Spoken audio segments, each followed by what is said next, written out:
Two NASA astronauts are suiting up to make history as the first two to fly aboard Boeing Starliner spacecraft. We are tracking liftoff of this flight test at 10:34 and 14 seconds p.m. Eastern Time from Florida's Space Coast to the International Space Station.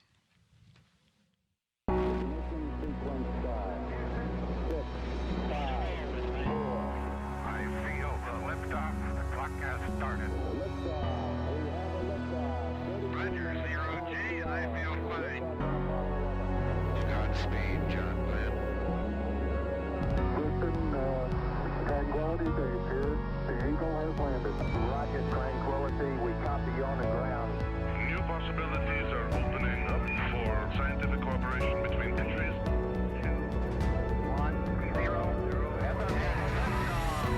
Liftoff. Americans return to space as Discovery clears the tower. Discovery, go and throttle up. Discovery Roger, go for deploy. Thanks, Karen, and to everybody in the shuttle program. The crew is go for launch. Roger, nice to be in orbit. We have followed in their footsteps to get us where we are today.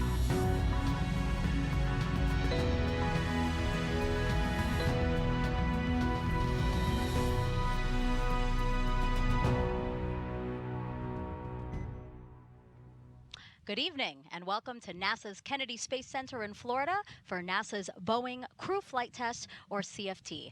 I'm NASA's Megan Cruz. Live view at the top of the broadcast, but let's go back in there now because that is where all the action is happening. And right now we have a live view of pilot Suni Williams there. She's sitting down talking to some technicians that are in the room with her. Nicole, what we are waiting to see right now, obviously they are suited up in their intravehicular suits, but we are expecting to see a pressure check on their suits soon, right? Absolutely. So there's a huge team of folks from David Clark and NASA and Boeing that are all working together to make sure the astronauts' suits are perfect prior to launch.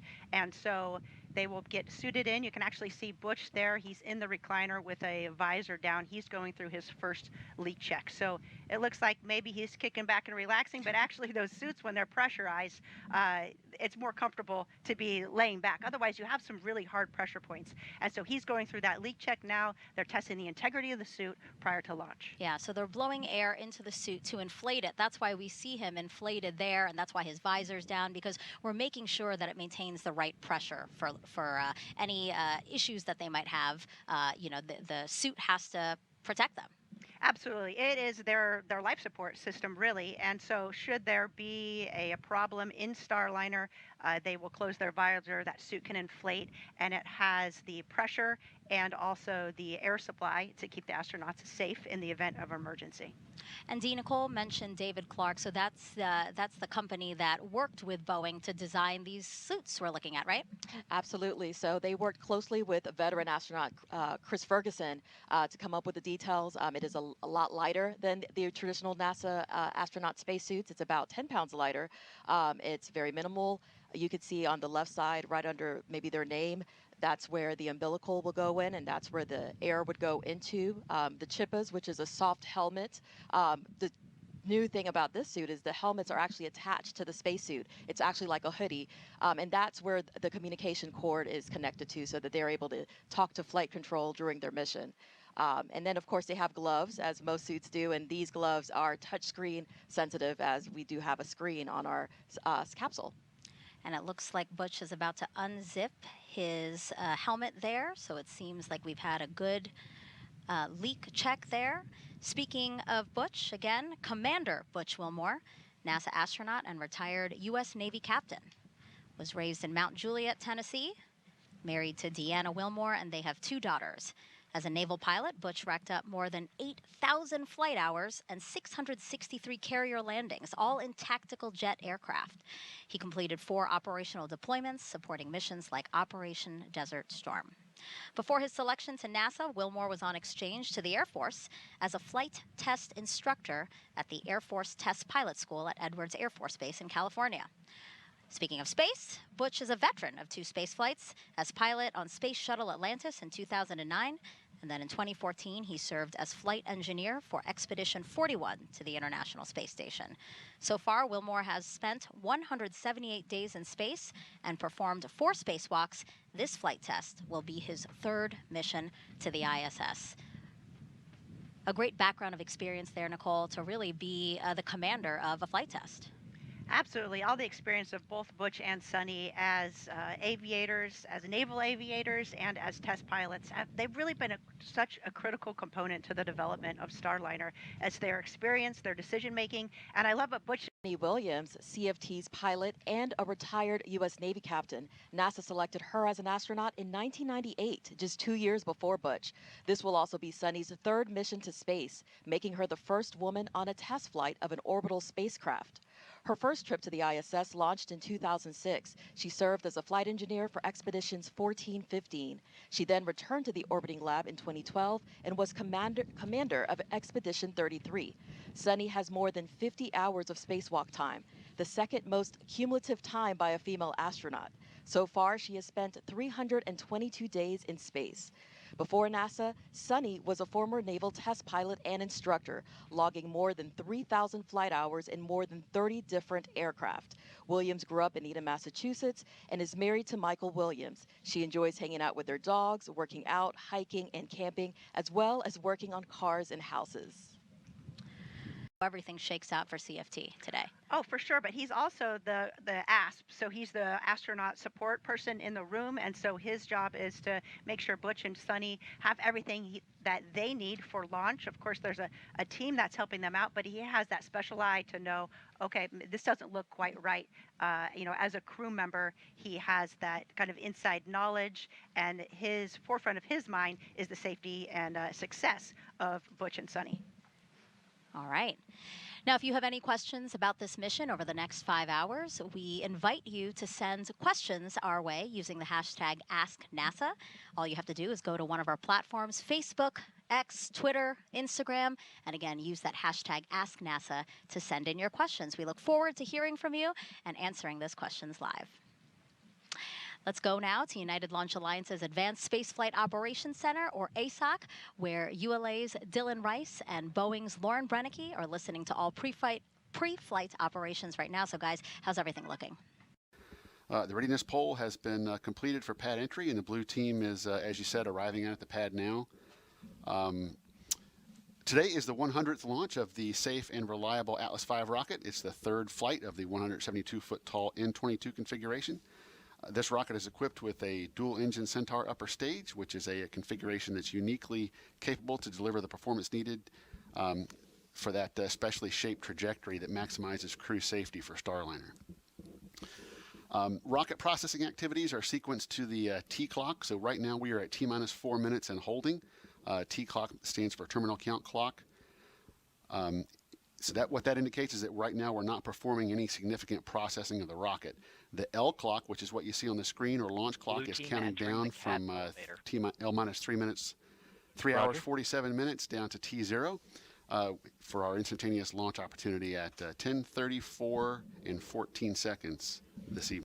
Here, so we want to show you one of those pre-launch traditions. This one is the addition of Butch and Suni's mission patch to a wall inside of astronaut crew quarters. You can see Butch finding the perfect spot for where he wants it, right on top and in the middle. Right on top and in the middle. That's great. I love that you're laughing because this is very Butch-like, as I gather. Rightfully so, though. It's the first flight, so that's great. You can see all the other patches from the SpaceX launches down on the left and right sides there. Right, so your patch is there. Yes, on the right side, I think it's the 3rd one down, crew 5. Perfect. So now we see Suni signing around the patch, and now Butch. This happened on April 26th, just a day after the crew arrived at Kennedy for launch. And just, again, a great opportunity to honor the history of these launches and also to continue with tradition. Absolutely. And you see there's plenty of room there for the follow-on mission patches. That's right. That's right. Lots more launches to go with NASA's Commercial Crew Program. And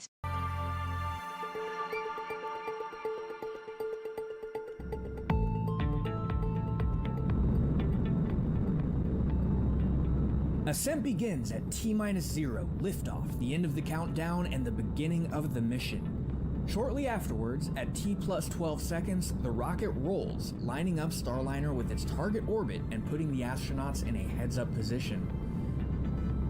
Then, around T plus 40 seconds, max Q starts. That's also known as max aerodynamic pressure.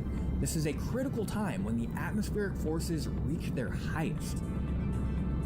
Next, at about plus 1 minute 35 seconds, the two solid rocket boosters run out of fuel and burn out, and about a minute later they separate from the booster.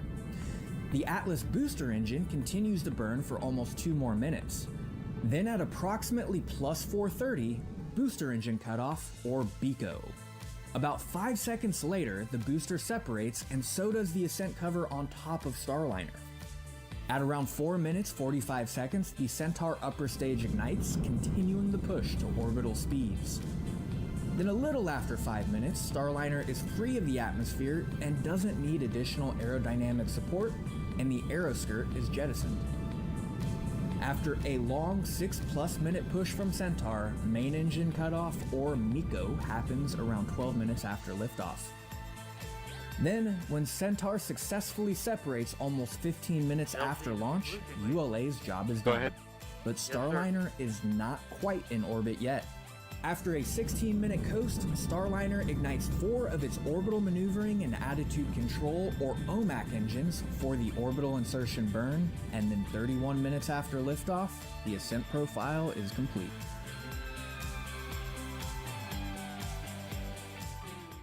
I have you loud and clear on channel 1.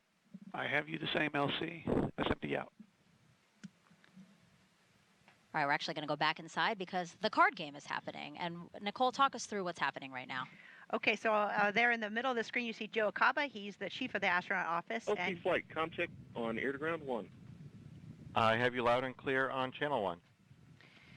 Copy, I have you loud and clear on CSP air to ground 1. This completes the whole call authority com check. Roger. And they're playing a game called SCAT, which is essentially 31. You want to get 31 in your hand of the same suit, and you can decide to pick another card, or if you think you're close enough, you can knock the table. Looks like Suni just knocked the table there, so maybe she thinks she won. Butch will get one more try to see if he gets 31, and then we'll see. And why are they playing a card game? Some people might be watching and going, wait, what? Yeah, maybe it does seem a little odd. It's, tradition goes back, I think, as long as I've heard, at least some type of a card game, or, for example, for our launch, Josh Cassada, our pilot, he did a card trick.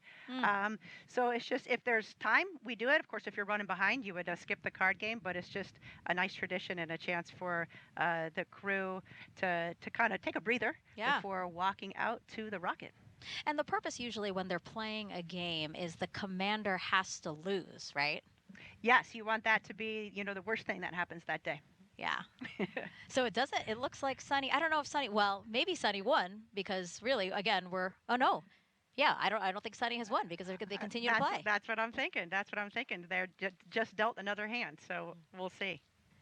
Again, another pre-launch tradition that dates back quite a bit.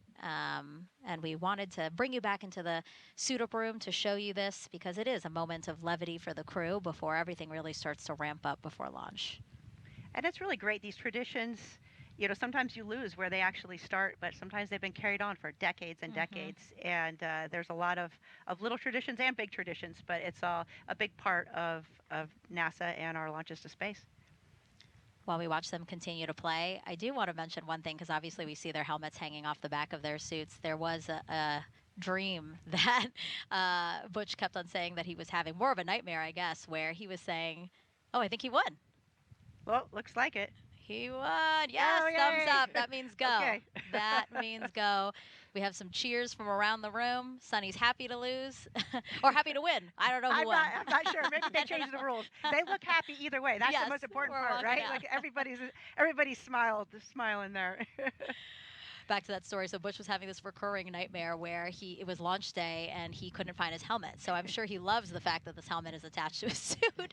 Yep, that is good. I think you still need your chippa though, so the earpieces they still need, but that'll be in their helmet bag. Yeah. Thank you, LC. Minor comm issue with blue team, but it is resolved now. Roger. And so you just heard that call out. Basically, the blue team, just to set everybody's understanding of some of the loops that they'll be, or some of the announcements that they'll be hearing over communication loops, is the blue team is the pad that's out. The blue team is the team that is on the launch pad right now, prepping the pad for Suni and Butch's arrival. We're watching them take some photos with some folks who are in the suit-up room there, and they're holding some roses, Nicole. Do we know anything about that? I'm not sure if they're for, support folks, or maybe they're for their family. When they walk out here of the astronaut quarantine facility, then their immediate family will be there waiting for them, and they'll get one last chance to chat with them before walking out the doors, as you see now. Here they come, our CFT crew, taking their first steps outside for their historic flight test to the International Space Station. Commander Butch Wilmore and pilot Suni Williams. LC Slick on channel 1. Go ahead, Slick. Hatch open, ops complete. Confined space checks are nominal. Roger. You can hear Butch there saying thank you for everyone for being there. He said, let's fly. They're now walking over to their respective areas, right? Again, we have family and friends here to see Butch and Suni.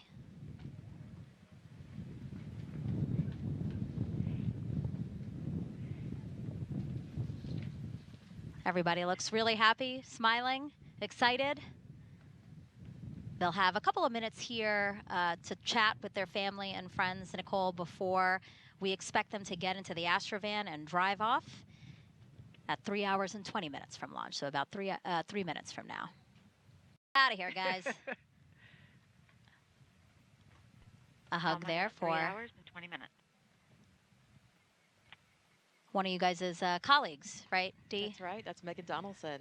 She works very closely with the astronauts. She's our astronaut liaison and ensures that they have proper interaction with our teams to encourage safety and to remind everyone that this is a crewed flight and this is who we do it for. Now she's closing the door. The stairs are going up. We see the backup driver getting into the passenger seat. I always expect the Astrovan to zoom away or something, but for some reason it always drives so slowly. I guess safety first, right? Exactly. I was just going to say safety first. We have speed limits here on Kennedy Space Center. Yeah, don't you take those very don't you seriously. encourage people to beat those speed limits? Of course not. I'm sure everybody getting situated in there. The windows, they look opaque, but actually the astronauts can see out of them, right, Dee? That's right. So they'll be able to have views of the entire Kennedy Space Center as they ride to their pad. And what a beautiful time to be riding to the pad. We're about to see sunset here. Golden hour. Absolutely. It's gorgeous. And it's always fun because you drive out to the pad and there's a lot of locations, especially coming by the vehicle assembly building, where the streets are just lined with folks waving and cheering you on. We expect the drive to take about 20 to 25 minutes from here to Launch Pad 41 on Cape. Now everybody is back in, and we are off. NASA astronauts Butch Wilmore and Suni Williams now en route to Cape Canaveral Space Force Station's Launch Pad 41 with a full security escort. A beautiful aerial shot there to show you the convoy that will take them to their launch pad. Now, I remember, Dee, you said that inside there's a TV in there, and of course we wanted to know what the astronauts will be watching while on their ride to their pad, and we found out they'll be watching the Top Gun Maverick movie. I hear you laughing, Nicole, because that is very much the two of them in a way to get them both amped up. As we've mentioned before, both are experienced naval aviators, and we actually have some old school pictures we'd like to show you now. We have a picture of Suni back in the day,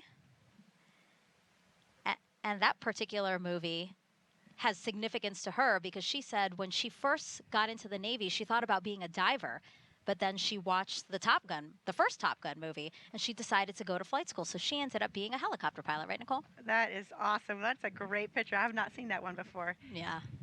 Yeah, Suni was a helicopter pilot and a test pilot, and is... Crew transport convoy is en route to LC-41. Estimated arrival to the roadblock is about L minus, I would say 3:05. Roger.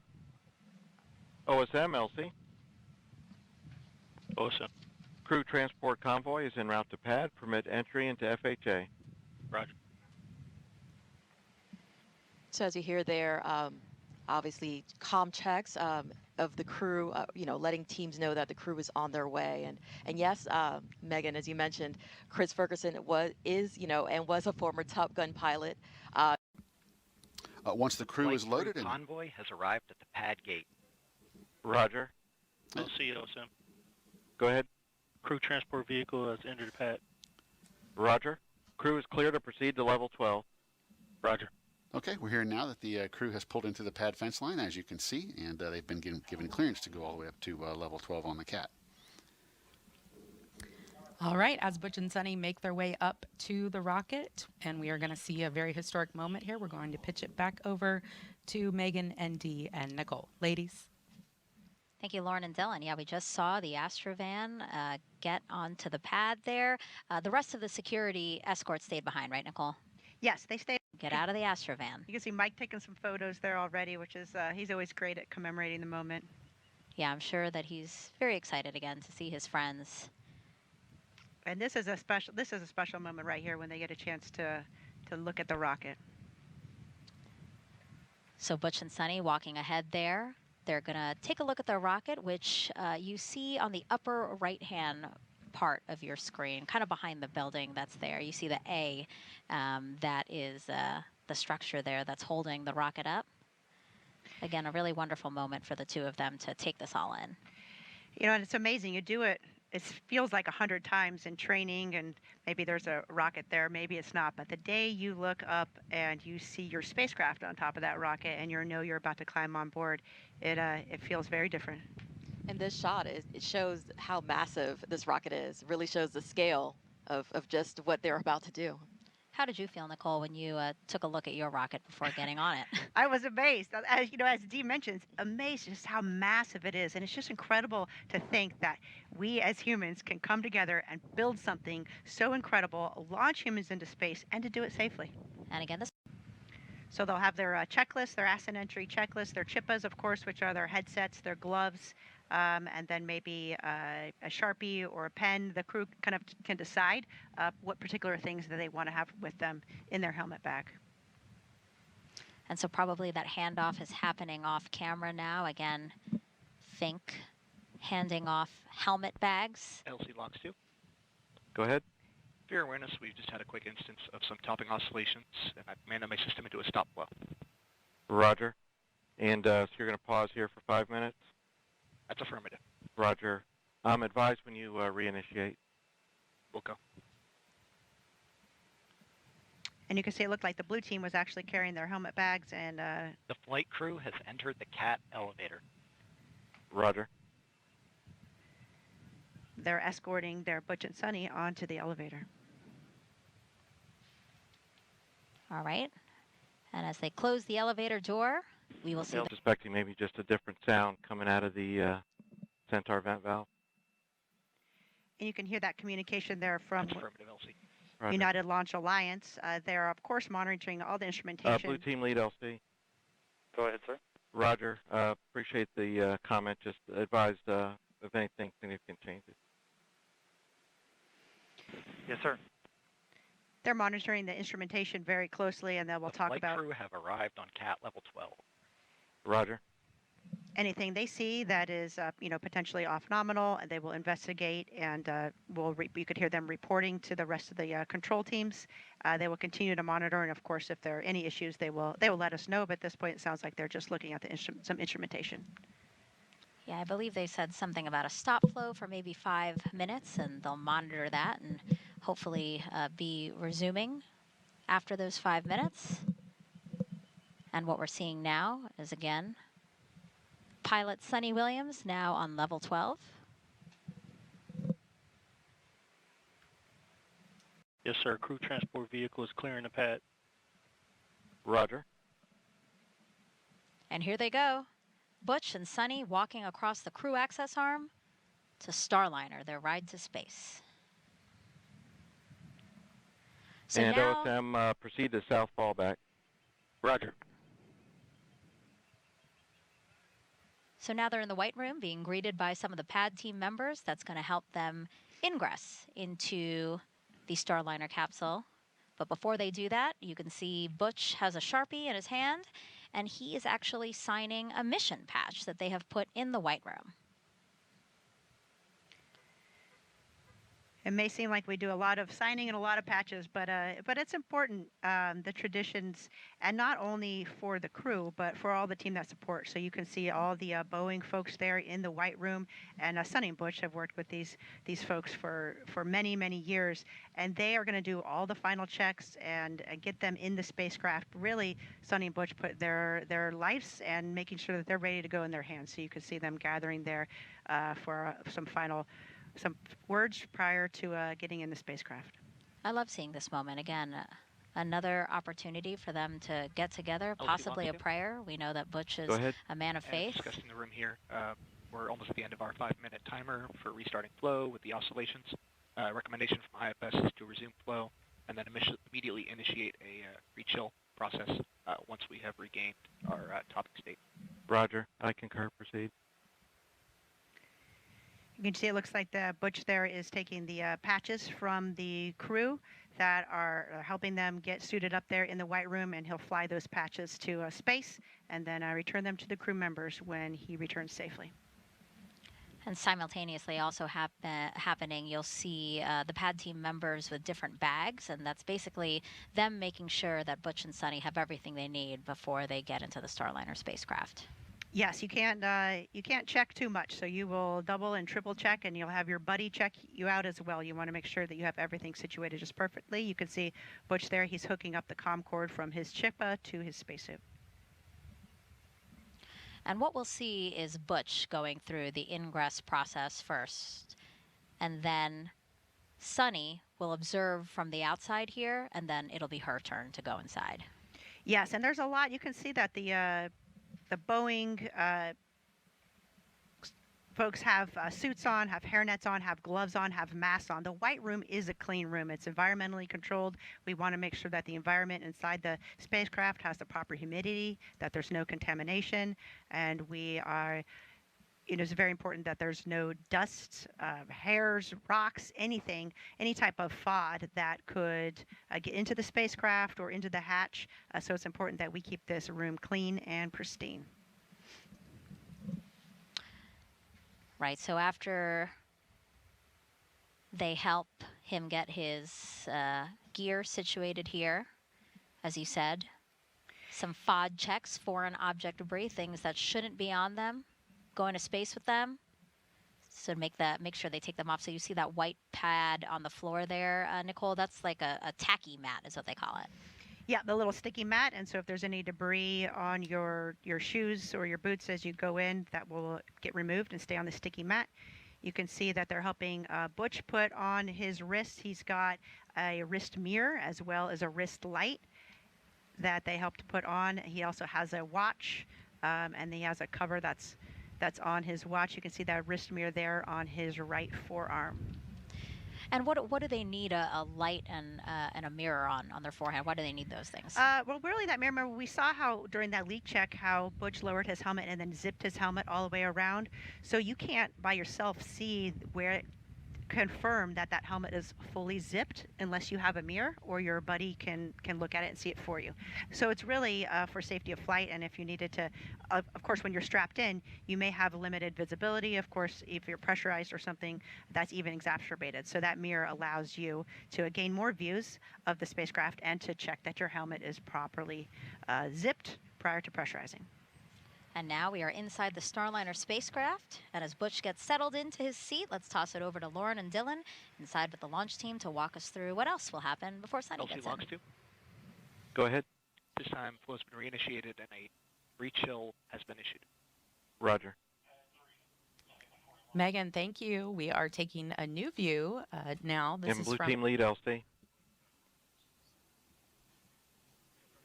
This is from one of the 4 different views we have inside Starliner from our Mustang camera system.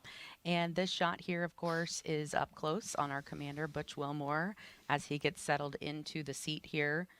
This is the commander's seat, so he, you saw him there sort of crawl across some of the other seats to slide all the way over. Part of the reason why he goes in first is because when they started the process of getting fitted into them, they wanted to add a little bit of extra padding to their back. So that's just one of the ways that they've been involved in making changes along the way. And they say that, every little change that they make, they want their friends, the other astronauts who will fly Starliner in the future, to look back and thank them for making, this the most comfortable and pleasant ride to space for them.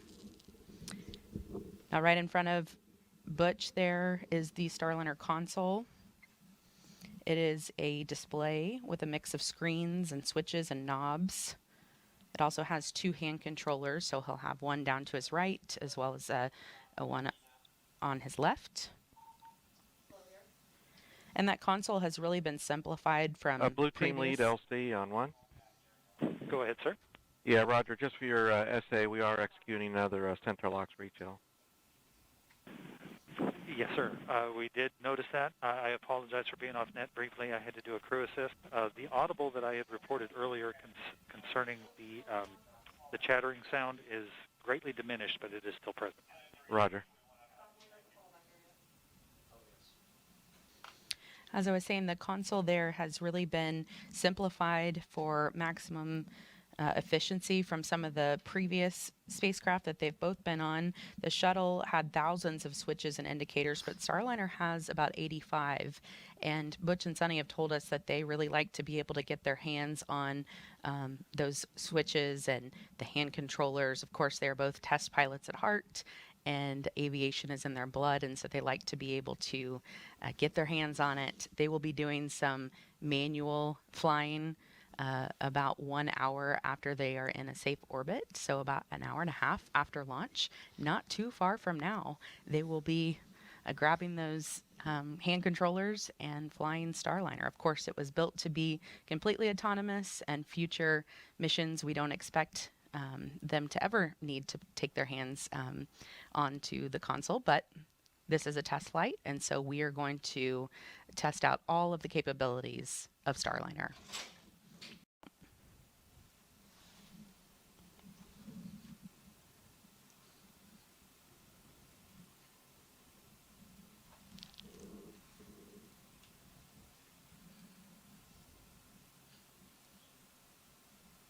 These suits are about 40% lighter than suits they've worn in the past. And Dylan, I've even tried on their gloves, and you would be amazed at how much you could move around in them, what all you can do in them. Of course, the fingertips you can use the tablets with, but I was really surprised at just how flexible they were.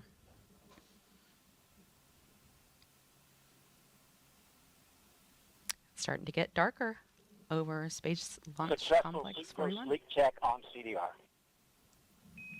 Houston copies a good gross suit leak check on the CDR. Thanks. Good gross leak check. Good news there. To land on your back. So that's why they're in this position. Of course, once they get up into space, it won't make a difference, of course, but they are on their backs right now. So it looks like we are starting to see Suni make her way into Starliner. So to walk you through her procedures, we will send it back to Megan, Dee, and Nicole. Thank you so much, Lauren and Dylan. So as she said, we now see Suni inside Starliner. She is to Butch's right. So Butch is closest to us on screen here, and then to his right is Suni getting into the pilot seat. And Nicole, she's actually getting in a lot earlier than we were expecting. Actually, the pad team has until an hour and 55 minutes before launch to finish ingressing both crew members. And look where we are. Suni getting into her seat 2 hours 27 minutes before launch, and crew ingress usually for each person takes 15 to 20 minutes. So really, all the math that I just said means they're ahead. Yes, and that is all goodness. As I mentioned in the suit room, we do have some pad to the numbers just in case you need to troubleshoot something. So say, for example, as Suni's going to put get strapped into the spacecraft if one of the buckles breaks or if something is twisted and we need some extra time. Since it's an instantaneous launch window, the last thing you want is something silly like that, something that we can fix, have the launch be scrubbed. So we do have this time built in for troubleshooting, and if everything goes smoothly like it is so far, then you'll see the crew ahead of schedule. This is also a great point to this being a first developmental test flight. This is the first time we're running through these procedures in a real spacecraft on a real launch day. So we'll learn a lot, and in the future, when there's more than 2 people on the spacecraft, we'll be able to recognize some of those efficiencies. Yeah, and this is a great view, actually. So we have several views inside of Starliner. There's 4 camera views. There's someone in Houston who's monitoring, which camera view gives all of the teams monitoring this launch the best views. And this one is a really great view. We see 2 pad team members helping Suni get in, helping with her 5-point harness, as well as getting her leg and knee restraints on, right, Nicole? Yes, you have your feet that are strapped in. You can see those white straps on the top of Suni's feet. You're also going to have your knee board strapped in. You want to make sure that all of your comm is connected properly, and then they will do comm checks with each other as well. And you can see on Butch's left knee there, he has those paper checklists. Those are also tethered down. And so every, through many hours, hundreds of hours of simulation, you figure out what works for you, exactly where you want everything. And so it's important on day of launch that you have everything set up just as you have trained. That is correct. Roger. LD, LC on channel 1. Yes, sir. LD concurs with that. Roger. Flight and Slick, channel 1. Right here. Slick's on channel 1. Yeah, Roger. So the engineering team has evaluated the vehicle is not in a configuration where we can proceed with flight today. So we're going to initiate our scrub and recycle operation. Roger. Flight copy. Roger. And if you're just joining us, I'll look at the clock Well, here. personnel, this is LC on channel 1. Let's turn to page 187, scrub crew egress operations.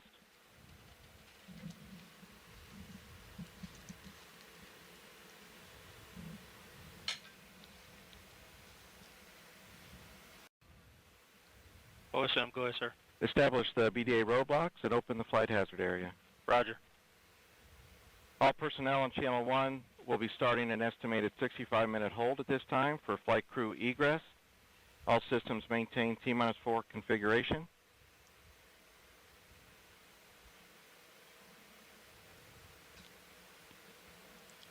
As we hear some communication between team members, let's get it over to ULA's Dylan Rice to walk us through what we know so far and what we can expect moving forward today.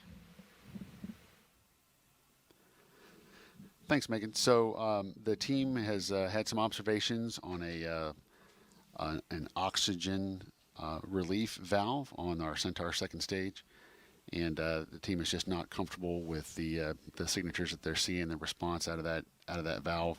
And so out of an abundance of caution, we are not going to continue with our launch operations today. And as you heard, the Chief Launch Conductor Doug Lebo call the team there and have the team prepare for scrub operations and to prep for removal of the crew from Starliner. So next steps, the team is going to be maintaining the configuration of the rocket, and we'll begin the process of egressing the crew.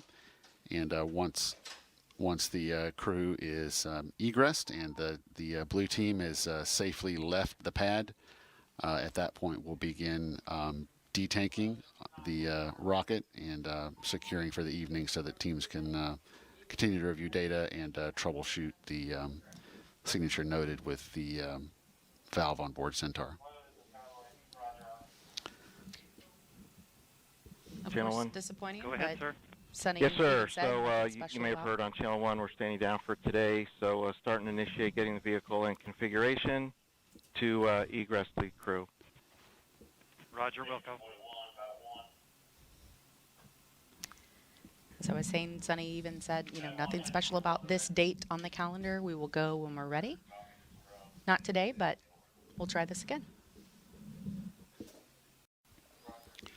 So for now, I think We'll turn it back over to Megan at the host desk. Thank you, Dylan. Again, just a recap for folks, about 4 minutes ago, the launch team decided to stand down from the launch attempt today.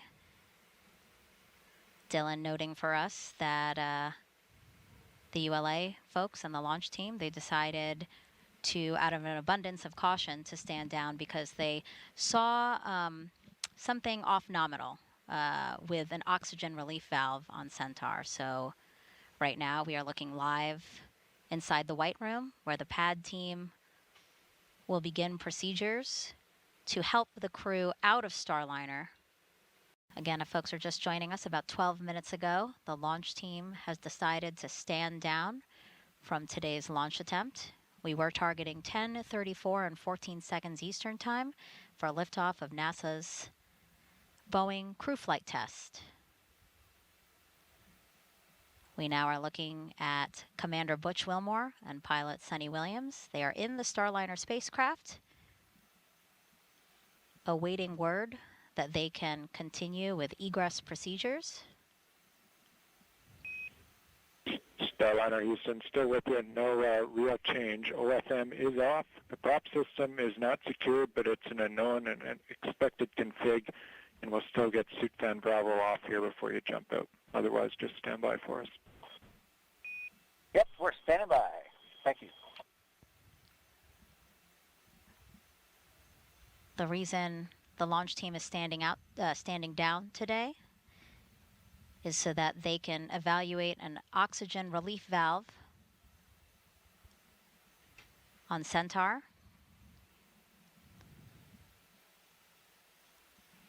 That's the second stage of ULA's Atlas V rocket. Nicole, some of those callouts we just heard over the operational communication loops, or nets as they're called, again, just taking steps towards safing the launch vehicle, right? Yes, ULA is working towards making sure the launch vehicle is in a good config, and then Mission Control is focusing on Starliner, the spacecraft itself, to make sure that the systems are in the proper configuration before the astronauts exit the spacecraft. And I think you heard the call there from Josh that the final thing will be to turn their suit fans off. And Fan Bravo off. Let us know when it's off. Welcome. And Suni making her way out of the spacecraft now. The pad team there to help her get out. You know, Lauren, just like we talked about when we started the built-in hold as we prepared to load the astronauts, this countdown has really been developed to support, you know, not only just 2 astronauts but 5, even 7 astronauts on Starliner, right? So the same thing with the egress procedure. When it comes time to pull astronauts out, the time that we've got allocated could support as many supports pulling a full complement of astronauts off of Starliner. That's not what we're doing today. We've just got Butch and Suni on board, and so you know, it is possible that we'll be moving much more quickly into our scrub detank operations. But for now, we've got bookmarked that 65 minutes to get the crew off, but probably will not quite take that long, given that we're only pulling two people out of Starliner. And of course, we're going to come down off the tower and head back to the ONC. So. Nothing new to this team. This team has been through these procedures, and they're very well understood. LC Slick on channel 1. Go ahead, Slick. Hey, looks like CDR is out. We're going to go do a few things, but we'd be ready to do comm checks with LC on the OSC radio here in a minute, and we'll get the CTV up to the base of the cat. Roger. You see Butch is now out of Starliner, back into the White Room as they start to detach some of those items that were on his spacesuit. You know, that previous call we just heard as well. Once the astronauts are out of the capsule and the blue team is complete up on the tower, they're not in complete communication. You know, via the hardline communication systems, like we've been talking nets and loops all evening long. So that previous call there was to establish a comm check with the chief launch conductor via the walkie-talkies. So we do have the walkie-talkies available for those periods of time when we're not actually on the hardline communication system. So it's, you know, they're very familiar with contingency procedures Yes. as well.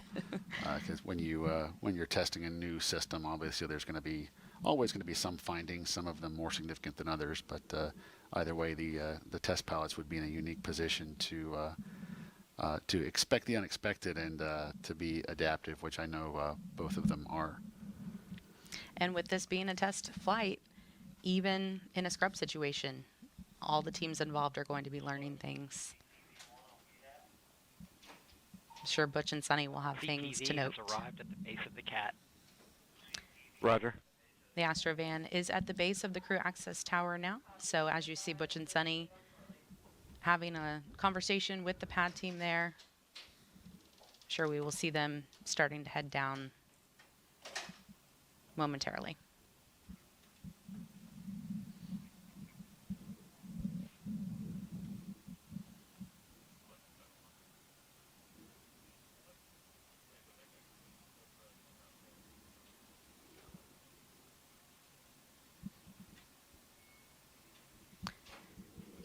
Teams on some of the side nets are telling us the crew egress procedures are complete.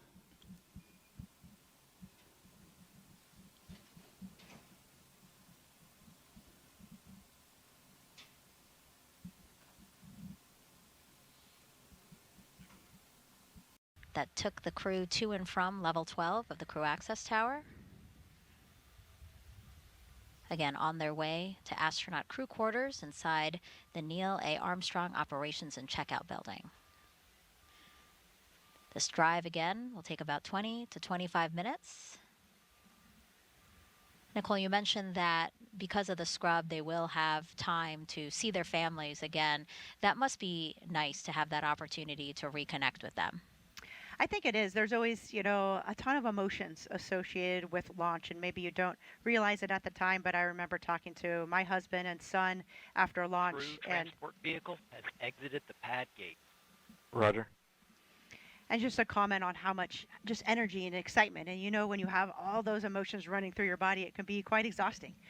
So it'll be nice to have a chance to reunite with their family, as well as the astronauts and the other support personnel back at crew quarters. I'm sure they'll have a nice meal, which I know Butch always comments on the wonderful food and the folks that take care of us at astronaut crew quarters. And so we're thankful to continue to have their support, and then we'll be standing by for the next steps. Yeah, that's interesting and very.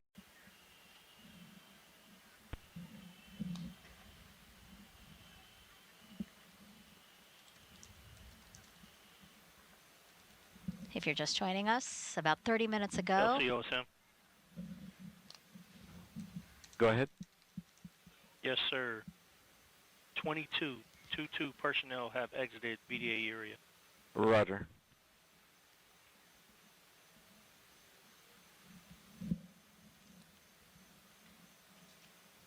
About 30 minutes ago, the launch team decided to stand down from today's briefing as soon as they get changed out of their flight suits or spacesuits, excuse me, and with just the information that they have. And then they'll set a time for a follow-on briefing. Maybe that will be tonight, maybe it'll be tomorrow. It really depends on the situation. But it's important that the crew is aware of what the issue was, and that they understand the steps that were taken, obviously before they attempt another launch. Looks like we have a couple of NASA astronauts there for their arrival.